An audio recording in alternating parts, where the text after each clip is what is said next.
Hola, espero que se encuentren bien. Vamos a realizar juntos el ejercicio 3.329, el numeral A. La instrucción total para todos estos ejercicios es: encuentre los puntos de inflexión y determine los intervalos de concavidad de la función. Y el numeral A dice: f de x es igual a seno de x con x que se encuentra entre menos pi y pi. X debe pertenecer al intervalo cerrado en menos pi, cerrado en pi. Bien, entonces iniciemos el ejercicio. Entonces la solución la vamos a dividir en varias partes. Para encontrar estos puntos de inflexión y los intervalos de concavidad, primero vamos a calcular la segunda derivada de la función. Enseguida vamos a calcular los ceros, es decir, las raíces, porque queremos candidatizar algunos valores que estén entre menos pi y pi para hacer los puntos de inflexión. Luego vamos a aplicar el criterio de concavidad y la definición de punto de inflexión. Muy bien. Entonces, esta era la función que nos habían dado.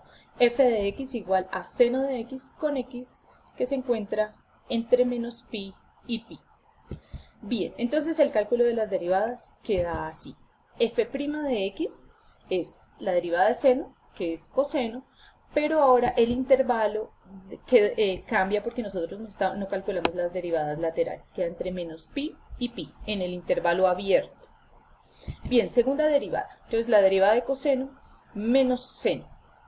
De nuevo con x que se encuentra entre menos pi y pi.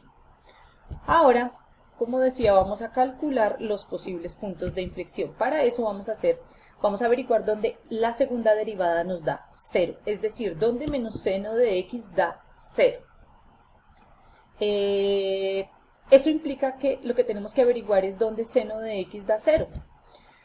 Recuerde que en el círculo unitario los valores cuyo punto terminal tiene segunda componente igual a 0, es decir, seno de x igual a 0, son aquí cuando el x vale 0, cuando el x es 0, y también cuando el x es pi, o sea, acá en este punto que en la gráfica está marcado con C.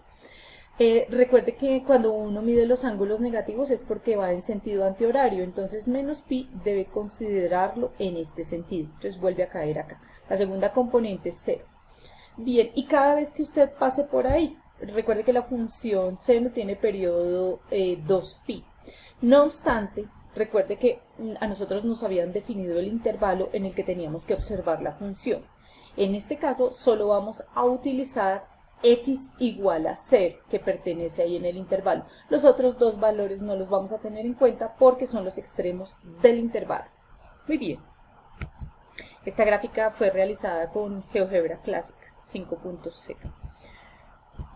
Bien, ¿cómo quedan entonces los intervalos de concavidad? Vamos a examinar qué ocurre con la segunda derivada antes de x igual a 0 y después de x igual a 0 para saber si hay cambios de concavidad y determinar si x igual a 0 efectivamente es un punto de inflexión. Bien, entonces f segunda es continua en el intervalo que nos están pidiendo. Entonces podemos tomar números de prueba entre menos pi y 0 y entre 0 y pi. De esta manera f segunda se determinó que es mayor que 0, que es positiva, en el intervalo menos pi, 0, y que f segunda es negativa en el intervalo entre 0 y pi. Usted puede tomar cualquier número que quiera, que esté ahí en ese intervalo, no pasa nada, le va a dar exactamente lo mismo. Bien, ¿qué quiere decir eso? Eso cómo lo interpretamos para la gráfica de f.